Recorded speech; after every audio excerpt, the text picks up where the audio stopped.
शर्मा रही है? अनीश जरा ध्यान से, हाँ, लड़की बड़ी मासूम सी है। मौसी जी, आजकल कोई भी लड़की मासूम नहीं होती। हाँ हाँ, तुझे देखकर तो ऐसे ही लगता है। वैसे हमारे अनीश भैया भी मासूम नहीं, इन्होंने भी दुनिया देखी है। हाँ हाँ, लेकिन सुहाग रात की बात तो एकदम अलग होती है, एकदम स्पेशल। सरकता जाए रुख से नकाब। चलो भाई, अब इन लव बर्ड्स को आजाद कर दो। देखो ना, बेचारे अपने रूम में जाने के लिए कितना बेचैन हो रहे हैं। हाँ हाँ, क्यों नहीं, आइए आइए, सब तैयारी है आपके लिए। आओ अनीश आओ। चलिए।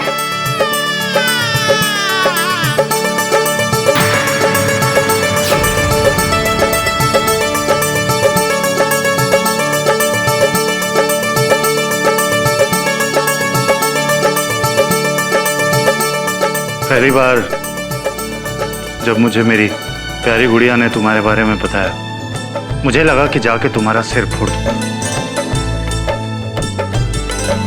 क्या है ना कि मेरी एक ही प्यारी बहन है, तो घर बार कास्ट सब कुछ देखना पड़ता है। लेकिन आज हम एक नए रिश्ते की शुरुआत करेंगे।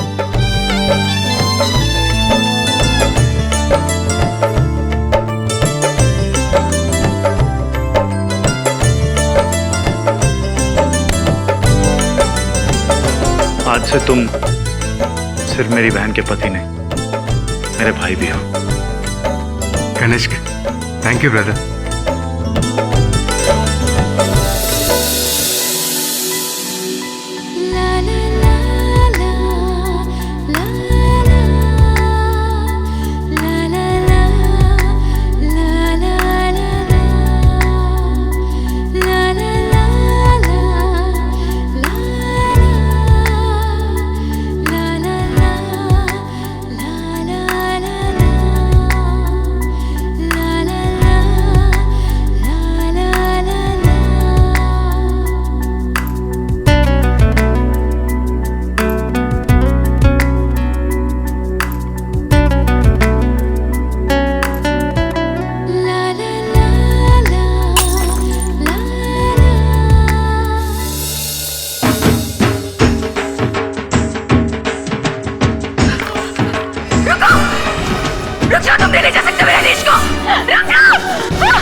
क्या हो गया मेरी बहू को? अरे अभी तो अच्छी मिली थी।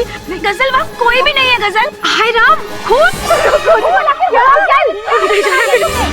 को लेके जा रहे हैं। कोई भी तो नहीं है, सब यहाँ है। किसकी बात कर रही हो? अरे यहाँ पर क्या शोर हो रहा है? मुझे बताएगा यहाँ पर क्या हो रहा है? क्या हुआ? गजल, अरे खून कैसा? गजल मेरी बात सुनो। गजल, अरे रोको उसे। तुम नहीं ले जा सकते मेरे अनीश को। रुको। मेरे अनीश को ले जा रहा हूँ। ये तो पागल हो गई है। जाने ना चाहिए। गजल संभालो अपने आप को।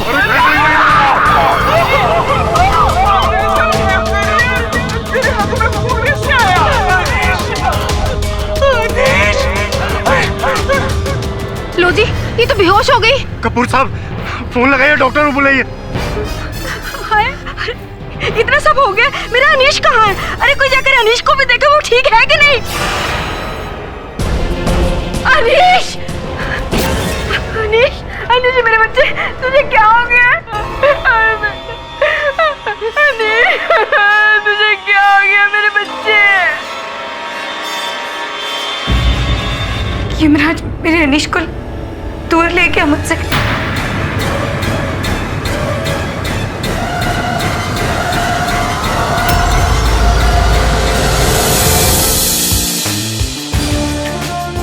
गजल कपूर का बयान है कि उनके पति की हत्या यमराज ने की।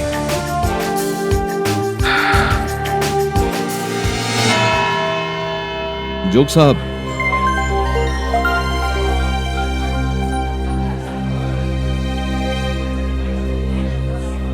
मिस्टर केरी पाठक, और अ प्लेजेंट सरप्राइज। जोग साहब कैसे हैं? मैं ठीक हूँ, और इन्हें तो पहचानते ही होंगे आप। Of course. कैसी हैं मीरा जी? फाइन। जोग साहब, आपसे कुछ पूछना चाह रहा था। क्या बात है भाई, कहीं मुझे ही तो क्रॉस एग्जामिन करने का इरादा नहीं है? नहीं, ऐसी कोई बात नहीं है। वो आपकी क्लाइंट है एक, गजल कपूर, उस केस के बारे में कुछ पूछना चाह रहा था। क्या बताऊं, she is a mad woman, पागल। कितनी बार बोल चुका हूं कि ये यमराज की रट लगाना बंद करे, लेकिन वो है कि सुनती नहीं। अर्थात वो अपने दावे पे कायम है, ये जानते हुए कि ऐसा कहने से उसी के केस का नुकसान होगा। Ridiculous, isn't it? बार यही कह रही है कि उसके पति की जान यमराज ने ले ली। सारे सबूत उसके खिलाफ है। कमरे के अंदर उसके और उसके पति के अलावा और कोई भी नहीं था। उसके इस विचित्र व्यवहार का आपके अनुसार क्या कारण हो सकता है मीरा जी? या तो वो लड़की पागल है या फिर जेल से बचने का नाटक कर रही है। जो भी है, मैं उसे सजा दिलवा कर रहूंगी। Take it easy madam prosecutor, take it easy. आपका बस चले तो आप तो उसे अभी इसी समय फांसी पर चढ़ा दें, लेकिन जब तक सुधांशु जोग है ऐसा होने नहीं देगा। नहीं जोग साहब, मैं चाहता हूँ कि अब निर्दोष है लड़की, उसे अदालत में निर्दोष प्रमाणित किया जाए। क्यों नहीं ये केस आप मुझे दे दें? मजाक कर रहे हो गेरी? अब Meera just a second. Very interesting thought. लेकिन पाठक साहब, मैं आप पे ये मेहरबानी क्यों करूंगा? Good question. Why Patel case? Why Patil case? Member of parliament, election से पहले ऑपोजिशन के एमपी की हत्या। ये तो फ्रंट पेज का केस है। सिर्फ ये केस ही नहीं, मेरा नाम भी। ठीक है पाठक साहब, if you insist. Thank you. लेकिन ये केस आप जीत नहीं पाएंगे।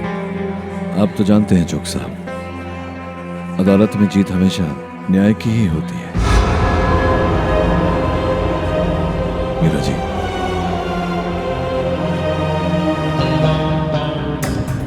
Bad choice this case. चलो। गजल कपूर केस? तो ये तो वही केस है जो... हाँ सर, ये तो वही केस है जो मुझे टीवी पर देख रहे थे। यमराज कातिल। सर, यमराज आके किसी का कत्ल करेंगे, ये मानना थोड़ा मुश्किल है। बहुत कुछ ऐसा होता है जो मानना मुश्किल है, लेकिन मानना पड़ता है कि हर चीज के पीछे कोई ना कोई सत्य होता है। तुम दोनों एक काम करो, एक टाइमलाइन बनाओ। कौन वहां किस समय आया, किस समय गया, सब कुछ। इतने सारे लोग, हर गवाह की अलग अलग कहानियां। अब इतनी धूमधाम से शादी हुई है, कई लोगों के मोबाइल फोन्स पे वीडियोस होंगे, उनके वीडियोस, शादी के वीडियोस, और बाकी सब कुछ भी छूटना नहीं चाहिए। Of course sir. Doctor Singh, आप एक प्राइवेट हॉस्पिटल चलाते हैं और कपूर फैमिली से कई सालों से जुड़े हुए हैं। इनफैक्ट मैं और मेरी बीवी उस दिन अनीश के वेडिंग सेरेमनी पे भी गए हुए थे। तो आप इस अदालत को साफ साफ लफ्जों में बताइए कि उस रात को क्या हुआ था। हम घर वापस लौटे ही थे और सोने ही जा रहे थे कि कपूर साहब का फोन आ गया और उन्होंने कहा कि इमरजेंसी है। मैं तुरंत उनके घर पहुंच गया। डॉक्टर साहब देखिए अनीश को क्या हो गया। जी प्लीज अभी देखिए। डॉक्टर साहब देखिए ना मेरा अनीश, हम तो बर्बाद हो गए।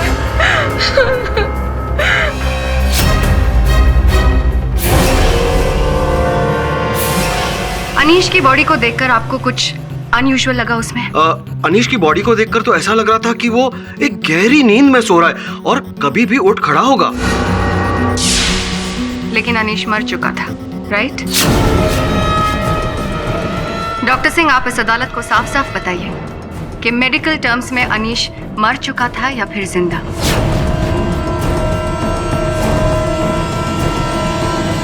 डॉक्टर सिंह, उसे किसी भी हालत में जिंदा तो नहीं कह सकते। Your witness please.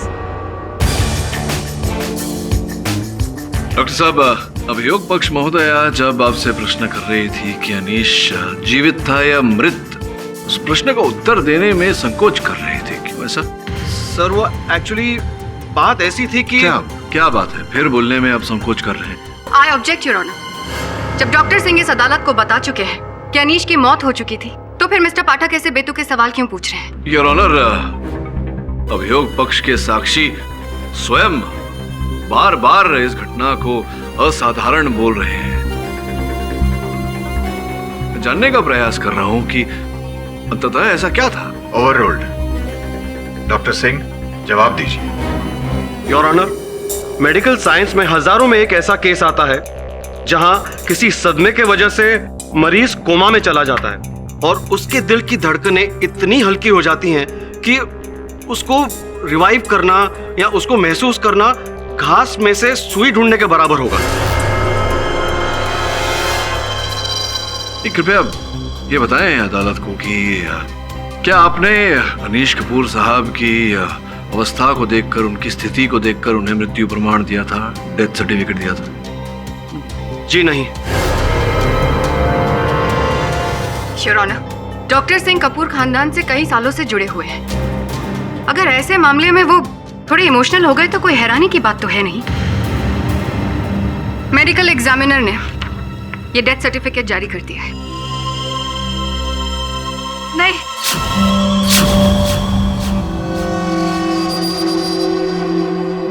मेरा अनीश जिंदा है, मरा नहीं है। वो सिर्फ एक गहरी नींद में सो रहा है। बस एक बार यमराज उसकी आत्मा को वापस कर देंगे ना तो देखना कैसे मेरा अनीश उठ के खड़ा हो जाएगा। वो मरा नहीं है, वो जिंदा है। Order order. मिस्टर पाठक, अपने क्लाइंट को शांत रहने का कहिए। क्षमा चाहता हूं यार। गजल जी, कृपया शांत रहें आप। यह अदालत अनीश कपूर की डेथ सर्टिफिकेट की पुष्टि करती है और इस केस को आगे बढ़ाने का आदेश देती है। मिस्टर कपूर, हम आपके बाकी सगे संबंधियों से तो बयान ले ही चुके हैं। अब आप भी इस कोर्ट को साफ साफ लफ्जों में बता दीजिए कि कत्ल की रात क्या हुआ था। जी, बेडरूम में मेरा बेटा और मेरी बहू थे और दरवाजा भी अंदर से बंद था कि अचानक मैंने सुना कि मेरे कुछ रिश्तेदारों की आवाजें नीचे से आने लगी। मैं जब नीचे आया तो मैंने देखा कि इस लड़की के हाथ मेरे बेटे के खून से रखे। बाकी हैरानी की बात है। मिस्टर कपूर, क्या आप बता सकते हैं कि आपकी बहू उस दिन कैसी हरकतें कर रही थी? हाव भाव कैसे थे उनके? पागलों की तरह इधर से उधर भाग रही थी और बड़बड़ाए जा रही थी, उसे पकड़ो, उसे रोको। अजीब मंजर था। एक लड़की रात को अकेले सड़क पर भागे चले जा रही है और उसके पीछे मेरे रिश्तेदार। अब आप ही सोचिए, अगर इसका एक्सीडेंट हो जाता तो इसका भाई तो मेरा गला पकड़ लेता ना। मिस्टर कपूर, आप ये बताइए कि आपकी बहू भाग क्यों रही थी? I object your honour. Ghazal ji की वहां घटनास्थल से पलायन करने की कोई मंशा नहीं थी। ये केवल अपने पति की मृत्यु से पीड़ित थी, वो सदमे में थी your honour. Objection overruled. Your witness please. Kapoor साहब, इस कठिन परिस्थितियों से, जिस कठिन समय से आप निकल रहे हैं, उसका हमें खेद है कि आपके सुपुत्र और गजल के बीच प्रेम विवाह हुआ था, लव मैरिज। जी हाँ, दरअसल गजल किसी और कास्ट को बिलोंग करती है। तो क्या आपने और आपके परिवार ने इस विवाह को अपना आशीर्वाद दिया था या विरुद्ध थे आप इनके? देखिए, शुरू में तो मैं इस शादी से ज्यादा खुश नहीं था, मगर आप तो जानते हैं कि इकलौते बेटे के लिए माँ बाप क्या कुछ नहीं करते। मैंने देखा कि इस लड़की के पांव हमारे घर में आने हैं तो आए, लेकिन हमारी खुशियों पर पानी फिर गया।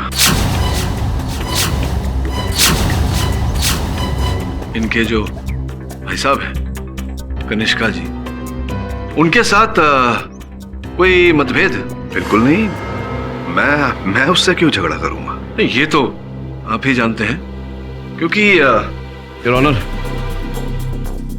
इनके मोबाइल फोन से भेजा गया संदेश आपने अपनी पत्नी से, धर्मपत्नी से कहा था कि आप कनिष्का को बुला रहे हैं अपने पास, और फिर आपने ये मैसेज भेजा, ये संदेश भेजा अपनी धर्मपत्नी को कि कनिष्का ने डीलरशिप देने से मना कर दिया है। आखिर अपनी औकात दिखा दी उन्होंने। मुझे शंका है कपूर साहब कि कुछ ऐसा हुआ होगा।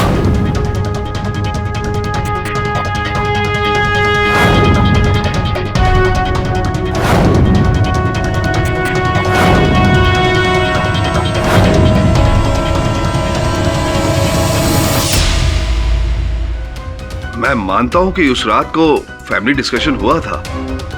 शादी ब्याह का मामला है तो घर में पूछना पुछाना तो चलता ही रहता है ना। लेकिन मेरी एक बात समझ में नहीं आ रही कि आप ये सब इतना क्यों कुरेद रहे हैं। एक तो मैंने अपना बेटा खोया है और आप मुझसे सफाई मांग रहे हैं। आपसे ये भी पूछना चाहता हूं कि क्या उस रात आपने कनिष्का जी से ये कहा था कि अगर आपके सुपुत्र अनीश का विवाह आपके ही समाज में, आपके ही समुदाय में होता तो उसे लाभ होता इस विवाह से, विशेषकर आर्थिक रूप से या कोई नया बिजनेस? देखिए, फॉर योर काइंड इन्फॉर्मेशन मैं आपको बता दूं कि अनीश को लड़कियों की कमी नहीं थी। ढेरों रिश्ते आते थे उसके लिए। ढेरों रिश्ते से आपका अर्थ सहगल साहब की सुपुत्री साक्षी सहगल से होगा। और क्यों ना हो, अगर वो विवाह हो जाता तो सहगल साहब की पूरी संपत्ति, उनका व्यवसाय अनीश का हो जाता।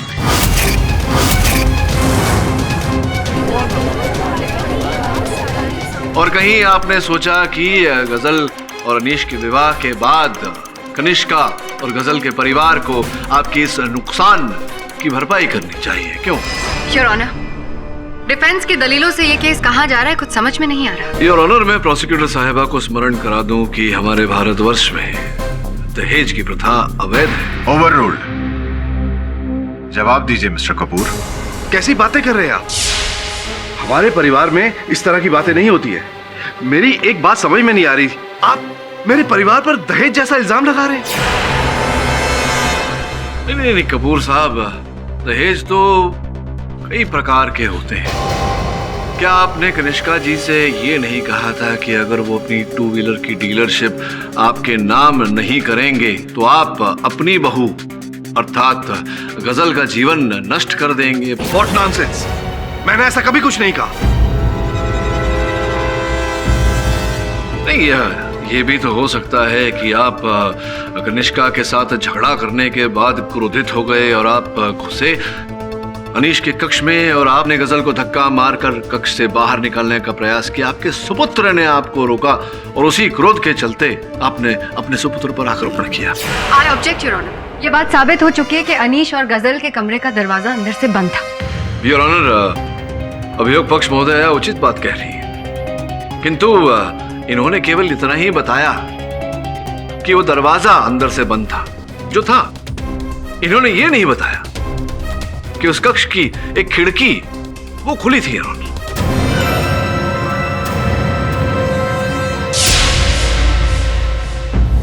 और विशेष रूप से ध्यान देने वाली बात है और ऑनर की अनीश और गजल के कक्ष की खिड़की बंगले के पीछे और है, अर्थात उस खिड़की से कोई आए जाए तो किसी का ध्यान उस पर पड़ेगा नहीं। मिस्टर पाठक, क्या हम खिड़की और कमरे से आगे बढ़ सकते हैं? जी बढ़ रहे हैं, केस में आगे ही बढ़ रहे हैं।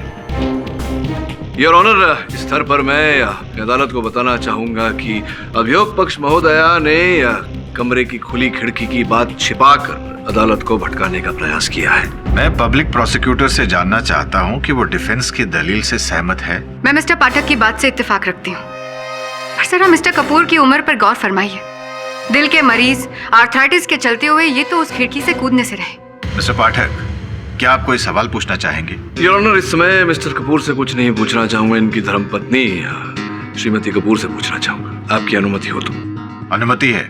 मिसेस कपूर, इकलौता बेटा आपका, तो स्पष्ट है कि उसके विवाह के अनगिनत सपने बुने होंगे आपने। यस सर, हर माँ बाप की तरह हमने भी अपने बेटे के लिए बहुत सारे सपने देखे थे। संग संग विवाह में पाए जाने वाले दहेज। हाय राम, ये कैसी बातें कर रहे हैं आप? सोचा तो होगा आपने दहेज पाने का। एक तो हमने अपना बेटा खोया है और ऊपर से ना जाने इस लड़की की वजह से कैसी कैसी बातें सुननी पड़ रही है। वैसे भी आप गजल और इनके परिवार के तो विरोध ही थी। कोई विशेष लगाव तो था नहीं आपको गजल से? कैसा लगा? हाँ? जिस लड़की ने शादी की रात में अपने पति का खून कर दिया हो, उससे कैसा लगाव, कैसा प्यार।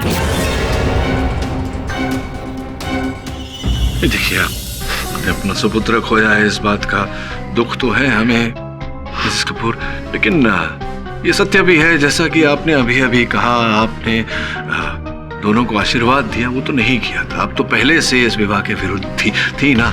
बिल्कुल। मैं क्यों चाहूंगी कि मेरा चांद सा बेटा ऐसी लड़की के चंगुल में फंसे? आप नहीं चाहती थी कि विवाह हो, क्योंकि अगर आपके जैसे कपूर खानदान के जैसे एक उच्च व्यवसायिक खानदान से रिश्ता जुड़ता तो हर प्रकार से व्यवसायिक, आर्थिक, हर प्रकार से लाभ होता, आपका होता ना? पैसा ही सब कुछ नहीं होता। शादी ब्याह में परिवार की इज्जत, रिश्तेदारों की राजी खुशी देखी जाती है। हमें तो बस एक अच्छी और सुशील लड़की चाहिए थी, ऐसी बावरी लड़की नहीं।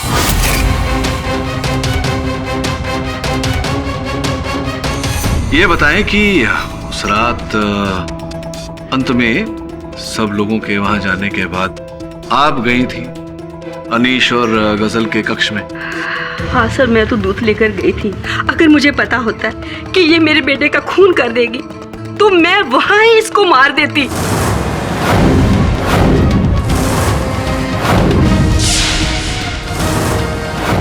मिसेस कपूर, मैं केवल इस बात की संभावना जता रहा था कि जब कनिष्का जी ने टू व्हीलर की डीलरशिप आप लोगों के नाम करने से मना कर दिया, आप तो गुस्से में तिल मिला गई होंगी। आप गई होंगी बेचारी गजल पर आक्रमण करने, और संभव है कि अनीश ने अपनी पत्नी को बचाने का प्रयास किया होगा, आपका हाथ उठ गया होगा, अनीश को चोट आ गई होगी। हद होगी, अभी तक तो मेरी आंखों के आंसू भी नहीं सूखे और आपने मेरे ही बेटे के कत्ल का इल्जाम मुझ पर लगाना शुरू कर दिया।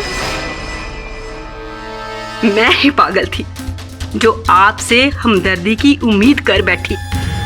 दिखाना चाहता हूँ मिसेस कपूर, मेरे पास यहाँ एक रिपोर्ट है जो मैं आपको दिखाना चाहता हूँ, अनीश के चाइल्ड स्पेशलिस्ट, जिसके अनुसार आप बचपन में भी अनीश पर हाथ उठाया करती थी।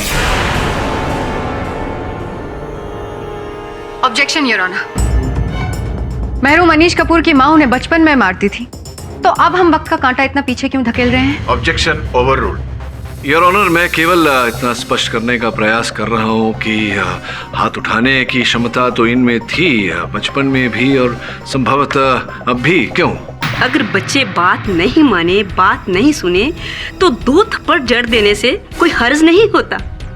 इसी को अच्छी परवरिश माना जाता है। जी नहीं नहीं नहीं नहीं, इसे परवरिश नहीं कहते हैं, बाल उत्पीड़न कहते हैं, चाइल्ड अब्यूज। परवरिश का नाम लेकर अपने बालक पर हाथ उठाना ये अवैध भी है और बुरा भी। अच्छा, तो अब आप मुझे सिखाएंगे कि बच्चों की परवरिश कैसे की जाती है? नहीं, मैं आपको ये नहीं सिखा रहा कि बच्चों को कैसे बड़ा करना चाहिए। मैं केवल इतना कह रहा हूँ कि अनीश पर हाथ उठाने की क्षमता तो आप में पहले से थी, आप हाथ उठाया करती थी। संभव है कि अनीश ने जब अपनी पत्नी को बचाने का प्रयास किया आपका हाथ उठ गया। जी आप ये कैसे बात? अब तुम ऐसा जुबान लड़ाएगी हैं?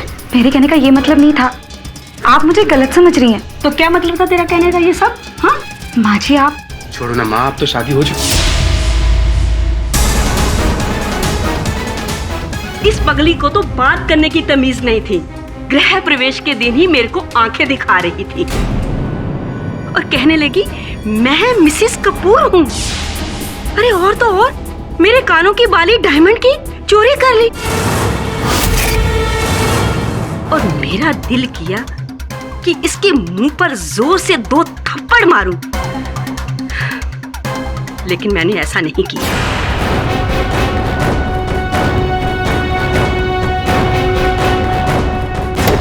योर ऑनर, मिसेस कपूर के सारे परिवार वालों का कहना है कि मिसेस कपूर ने गजल पर कभी कोई हाथ नहीं उठाया। यानी आप इस अदालत को बताइए कि जब मिसेस कपूर ने गजल के हाथ में दूध का ग्लास दिया तो उसके बाद क्या हुआ? दरवाजा तो गजल नहीं खोला था जब वो अपने रूम से एकदम पागलों जैसी चिल्लाती हुई निकली और रोड पर चली गई। और आपने भी वहाँ यमराज को निकलते हुए देखा? कमरे से बाहर तो ये पगली ही निकली थी। Your witness please. जैनी कितने समय से जानती थी आप अनीश को? लगभग 18 सालों से। हम दोनों चाइल्डहुड फ्रेंड थे। तो ये बड़े होते होते दोस्ती भी बढ़ गई होगी, परिवर्तित हो गई होगी प्रेम में? जी। आप क्या कह रहे हैं? मैं ये कह रहा हूँ कि जैसे जैसे आप बड़ी हुई दोस्ती प्रेम में बदल गई। आप प्रेम करती थी अनीश से, क्या ये सच नहीं है? Of course not. झूठ है ये। कुछ ऐसे पत्र हमारे हाथ लगे, योर ऑनर, ये उन पत्रों की प्रतिलिपियां हैं जो प्रेम पत्र जैनी जी ने अनीश जी को लिखे थे।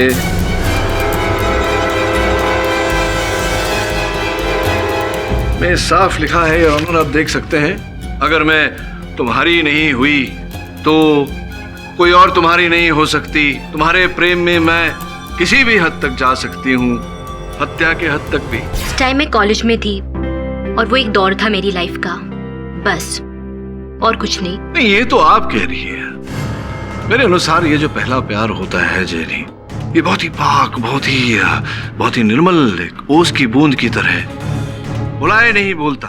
कहाँ अनीश और कहाँ ये गजल, जैसे कि मखमल में टाट का पैबंद। मिलोड, इजाजत है।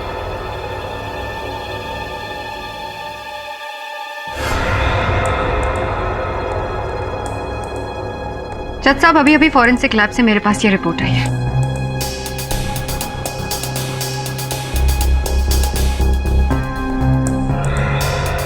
अगर डिफेंस इस रिपोर्ट का ध्यान से अध्ययन करना चाहती है तो और समय मांग सकती है। जी अवश्य योर ऑनर, अध्ययन करना चाहूंगा, किंतु उससे पहले मैं इनसे एक अंतिम बार पूछ लूं कि जब बाहर जलसा चल रहा था, नाच गाना बजाना चल रहा था, आप उठकर कहीं गई थी? कहाँ गई थी आप? रसोई में चाकू लेने?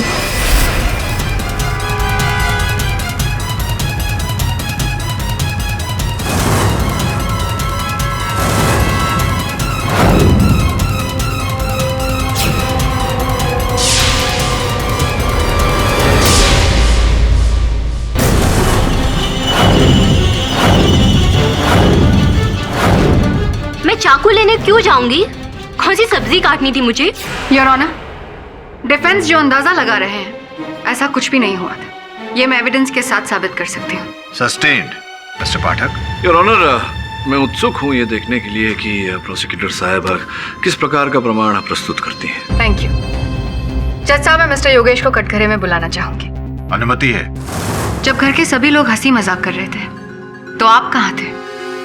मैं कहाँ होऊंगा सबके साथ, मैं भी गाने बजाने में मस्त था। जज साहब, मैं कोई वीडियो रिकॉर्डिंग दिखाने की अनुमति चाहती हूँ। अनुमति है। इस फुटेज को जरा ध्यान से देखिए।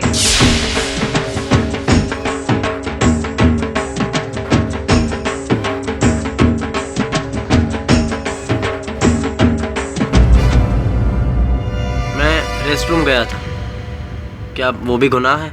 नहीं, वो गुनाह नहीं है, पर मैं ये जानना चाहती हूँ कि आप अकेले गए थे। मैडम, मैं रेस्टरूम गया था, कोई पिक्चर देखने नहीं जो किसी को साथ लेके जाऊंगा। जरा ध्यान से सोच के बताइए कि आप वहां अकेले गए थे, आप जैनी को साथ लेकर नहीं गए थे।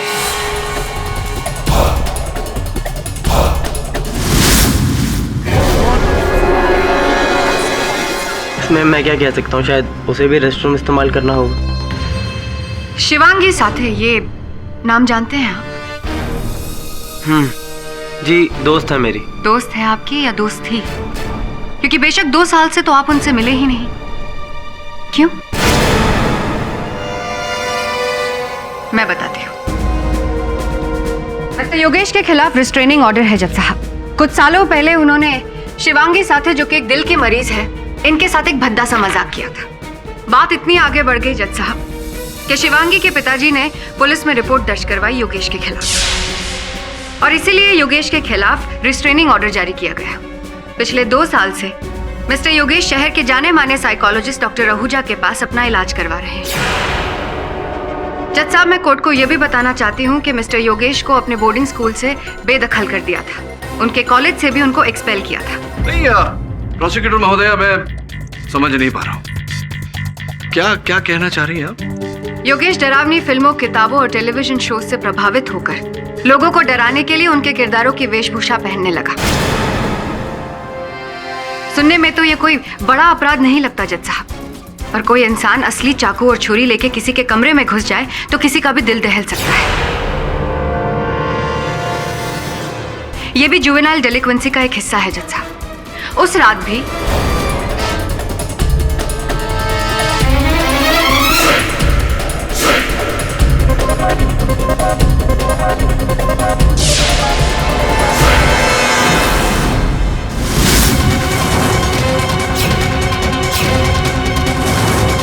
योगेश और जैनी दोनों ही खिड़की के पास अलग अलग इरादों से गए थे, पर जब दोनों ने एक दूसरे को वहां देखा तो उनके पैरों तले जमीन खिसक गई। पर खिड़की से अंदर बाहर जाने की कोई घटना नहीं हुई थी जज साहब, इसीलिए प्रोसिक्यूशन ने आपको खिड़की के बारे में बताना जरूरी नहीं समझा। मुझे ऐसा लगता है कि जैनी और योगेश का अनीश की मौत से दूर दूर तक कोई लेना देना नहीं है। क्या नाम बताया आपने? जी, योगेश। योगेश, ये क्या मतलब कैसी बीमारी है? अपने मनपसंद डरावने पात्रों की, किरदारों की वेशभूषा पहनकर जाकर डराते हैं आप लोगों। लेकिन मैंने कभी किसी को कोई नुकसान पहुंचाने की कोशिश नहीं की, मैं तो बस डराना चाहता था। क्या ये सच है कि इसी घटना घटी थी और आपके जो पड़ोसी हैं उन्होंने पुलिस में रपट लिखवाई थी आपके विरुद्ध, और आपको पुलिस ने चेतावनी देकर कई बार छोड़ा है, और आपको तो ये पता ही होगा कि अगर ऐसे में आप ऐसी कोई घटना को फिर से परिणाम देते तो सीधे उठाकर पागल खाने भेज दिया जाता आपको। ये रिपोर्ट आपको कहां से मिली? मैंने अभी जो कहा सब सही है या नहीं बताइए? हाँ, सही है। तो अब ये जो घटना आपने फिर से की तो आपको पागल खाने भेजा जाने वाला था। मेरी जिंदगी बर्बाद हो जाती सर। और इस बात की जानकारी जैनी को पड़ गई, तो उन्होंने इस बात को छिपाए रखने का वचन दिया, किंतु इनकी एक शर्त थी।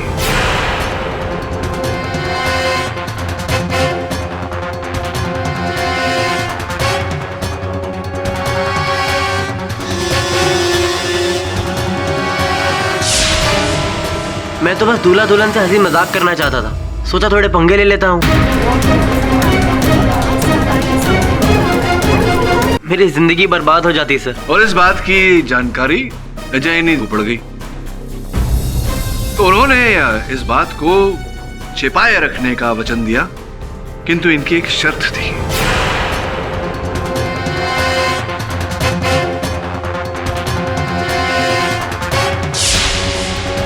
मैं तो बस दूल्हा दुल्हन से हंसी मजाक करना चाहता था, सोचा थोड़े पंगे ले लेता हूँ।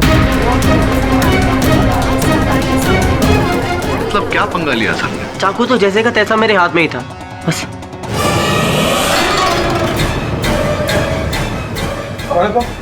ये क्या बदतमीजी है? देखो, ये फटा मजाक मुझे पसंद नहीं है। जाओ यहाँ से, भारी तो।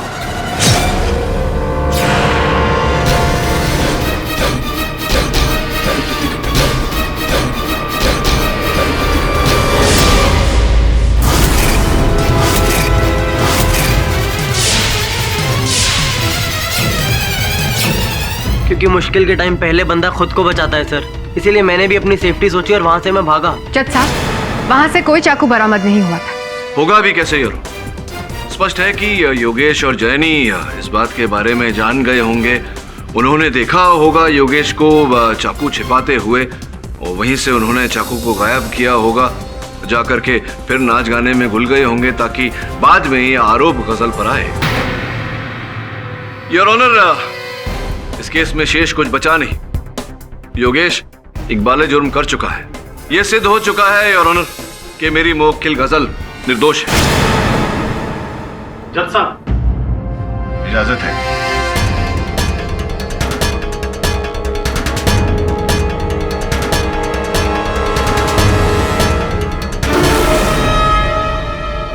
जज साहब, केडी पाठक की सारी दलीलें गलत हैं। इन्वेस्टिगेशन के मुताबिक यह आदमी अनीश कपूर का खून नहीं कर सकता है। आप ये कैसे कह सकती हैं? बिकॉज इस रिपोर्ट के मुताबिक अनीश कपूर की मौत चाकू या एक्सेसिव ब्लीडिंग से नहीं बल्कि पॉइजनिंग से हुई है।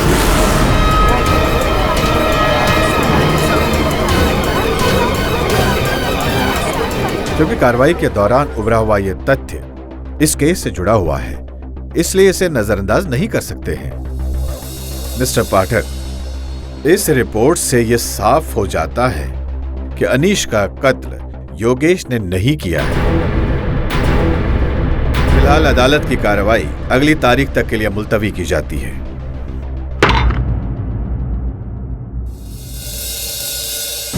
कुछ तो है इस समय जो हमें दिखाई नहीं दे रहा। तुम दोनों एक काम करो, घटनास्थल पर वापस जाओ और वहां कण कण का परीक्षण करो। विशेष रूप से वो चाकू वरुण, वो चाकू मिलना बहुत आवश्यक है जिसे अनीश को घात दिया गया था। पता नहीं क्यों मुझे ऐसा लग रहा है कि इस केस का सुराग कोई ऐसी वस्तु से मिलेगा जो इस केस से जुड़ा हुआ नहीं।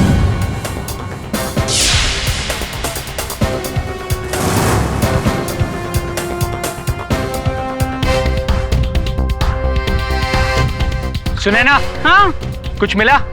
नो।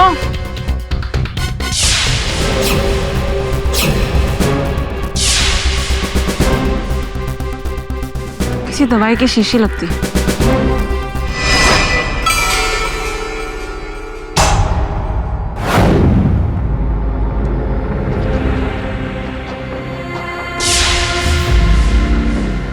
क्यों सर?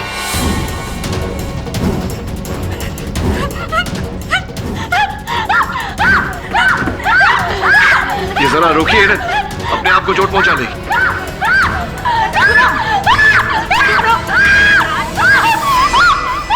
आपने सर, मैं यही चाहती थी कि आप अपनी आंखों से देखो कि हम आपके क्लाइंट को कोई तकलीफ नहीं दे रहे हैं। कोई मेरी मदद क्यों नहीं करता? गजल, यही हूं मैं, तुम्हारी सहायता के लिए आया हूं। तुम्हें मुझ पर भरोसा रखना होगा और अपनी भावनाओं पर नियंत्रण। केरी, ये लड़की अपने होशो हवास को बैठी है। इसे एक वकील की नहीं, साइकाइट्रिस्ट की जरूरत है। एक्सक्यूज मी, इन्हें क्या जरूरत है मैं भली बात ही जानता हूँ मीरा जी। प्लीज मुझे अपना कार्य सिखाने का कष्ट न करें। As stubborn as before. बिल्कुल नहीं बदले। आप तो जानती हैं मेरे सिद्धांत न कभी बदले हैं न कभी बदलेंगे। काश तुम अपने सिद्धांतों के बारे देख पाते। खैर, मेरी बात नहीं, जज की बात तो माननी पड़ेगी। अदालत की कार्रवाई शुरू करने से पहले मिस्टर पाठक, अदालत को यह बताइए कि क्या आपके क्लाइंट की दिमागी हालत स्टेबल है, क्योंकि लॉकअप में कोई हिंसा के वारदात की खबर मुझे मिली है। जी योर ऑनर, संभवतः सदमे के कारण मेरी मुवक्किल अपना आपा खो बैठी थी, किंतु अब पूर्ण रूप से शांत है। मिस्टर पाठक, आप तो जानते ही हैं कि आरोपी इस समय कानून की जिम्मेदारी है। It's a matter of great concern for us. Your honour, मैं अदालत को विश्वास दिलाता हूं कि भविष्य में ऐसी कोई घटना नहीं घटेगी, कोई परेशानी नहीं होगी। मैं आपको कोई उपदेश तो नहीं दे सकता, बस सिर्फ इतना कहूंगा कि इस केस की डिटेल देखने के बाद मैं आपको एक चीज सजेस्ट करूंगा कि आप अपने क्लाइंट को किसी अच्छे मेंटल इंस्टीट्यूट में ले जाकर इनका ठीक से इलाज करवाइए। इसकी कोई आवश्यकता नहीं है योर ऑनर। जिस प्रकार से आप मेरे मुवक्किल की भलाई चाहते हैं, मैं भी चाहता हूं कि इन्हें न्याय मिले। प्रोसीड मिस्टर पाठक। इस वीडियो रिकॉर्डिंग के अनुसार नाच गाना चल रहा था, जलसा चल रहा था, अब अचानक उठ के चली गई, कहीं गायब रही, 12-13 मिनट तक कहाँ गई? इतना तेज म्यूजिक बज रहा था कि मेरे सर में दर्द हो रहा था, तो सोचा थोड़ा आराम कर लेती हूँ, इसलिए मैं अपने कमरे में चली गई। उस घर के ग्राउंड फ्लोर पर तो एक ही कमरा है जिसमें अनीश और गजल थे। घर के निचले हिस्से के कमरे में नहीं, मैं ऊपर के कमरे में थी। कुछ बात जम नहीं रही मुझे। देखिए ये वीडियो एक बार फिर से।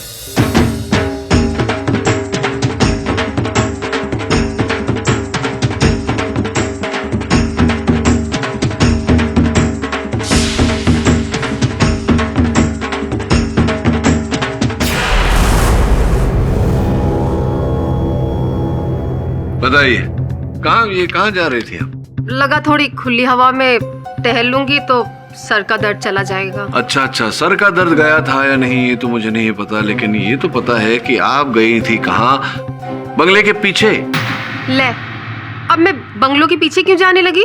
क्योंकि बंगले के पीछे वो खिड़की थी जिससे आप अनीश और गजल के कमरे में जा सकती थी। वैसे भी आपको ज्वेलरी का, गहनों का बहुत शौक है, आपने सोचा क्यों ना नवेली दुल्हन के गहने। तब वाहियात इल्जाम लगाने की तुम्हारी हिम्मत कैसी हुई? अभी के अभी मैं अपने वकील को फोन करती हूँ और आप पे डिफेमेशन का केस चार्ज करूंगी। नहीं, डिफेमेशन का केस मत करिए मुझ पर, क्योंकि मैं तो केवल ये पूछ रहा हूँ कि आप अनीश और गजल के कक्ष में उनके कमरे में गई थी या नहीं? खिड़की से नहीं गई थी ना? आप नहीं गई थी। 13 मिनट तक आप थी नहीं वहाँ, तो कर क्या रही थी? मैं सोचा थोड़ी खुली हवा में टहल लूंगी। और इसी बहाने आप घर के पिछवाड़े गई, वहाँ जो पीछे का द्वार है वहाँ से घुसकर आप प्रथम मंजिल पर गई इनके कक्ष में, और वहाँ तेल तो भूल जाइए, वहाँ से बालियां आपने चुराई। नहीं, ऐसे कैसे हो सकता है? देखिए, सत्य बोलने का समय आ गया है, आप कहें तो मैं प्रमाणित भी कर सकता हूँ। छोटी छोटी बालियां ही तो थी, वापस कर दूंगी तुझे। और वैसे भी बहनों में कैसा लेन देन। जज साहब, ये चोरी का नहीं हत्या का केस है, और अगर केडी साहब कह रहे हैं कि नम्या जी पहली मंजिल पर गई थी तो इसका अर्थ ये हुआ कि वो अनीश के कमरे में गई नहीं थी, और वो अनीश के कमरे में नहीं गई तो उन्होंने अनीश की हत्या भी नहीं की। आप बिल्कुल सही कह रही हैं। उल्टा मैंने वहाँ किसी बंदे को अंधेरे में वापस लौटते हुए देखा था। प्रश्न यहाँ ये उठता है योर ऑनर कि अगर इन्होंने किसी को देखा था वहाँ जाते हुए तो फिर ये बात इन्होंने अदालत से छिपाई क्यों? इस बात का भी दंड मिल सकता है आपको, बता दीजिए फटाफट। भेद खुलता है तो खुल जाए, अब मैं चुप रहने वाली नहीं हूँ। बोल दीजिए भेद, बता दीजिए कौन था?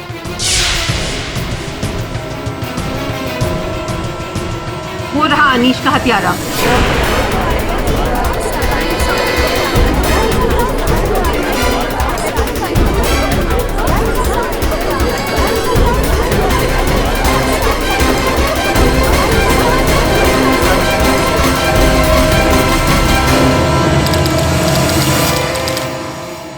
और भी दिलचस्प कहानी देखने के लिए हमारे चैनल को सब्सक्राइब करें और बेल आइकॉन दबाना न भूलें।